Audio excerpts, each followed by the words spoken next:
இப்ப மேடம் என் தம்பி மேடம் சரி நேற்று காலையில ஒரு 5 வயசு இருக்கும், ஒரு 7-8 வயசு இருக்கும் அந்த பையனுக்கு.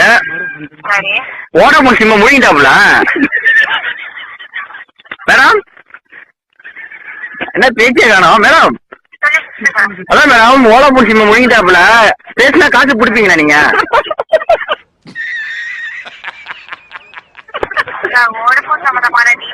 மேடம் அப்புறம் இது அப்புறம் உங்க வீட்டு சிம்மா தான் சொல்றேன். வோடாஃபோன் சிம்ம என் தம்பி முழுங்கிட்டாப்புல. சரி மேடம் ஒரு நிமிஷம் மேடம். சரி மேடம் அது சம்பந்தம் டீட்டெயில் கேட்கறேன், கரெக்டா சொல்றீங்களா? இப்ப அந்த சிம்மு எந்த இடத்துல இருக்குன்னு சொல்ல முடியுங்களா? கரெக்டா சொல்லுங்க, டவர் வச்சு கண்டுபிடிங்க. ஃபர்ஸ்ட் நோண்டுங்க எல்லாத்தையும். ஏன்னா அப்புறம் பெரிய சிக்கலாயிடும் மேடம். அப்புறம் வோடாஃபோன் சம்பந்தம் கேர் சம்பந்தம் அனைத்து இதுலயும் நீங்க மாட்டிப்பீங்க. டக்குன்னு எடுத்து சொல்லுங்க அந்த சிம்மு எந்த இடத்துல இருக்கு, எந்த மூலையில இருக்கு, எந்த திசையில இருக்குன்னு மட்டும் சொல்லுங்க.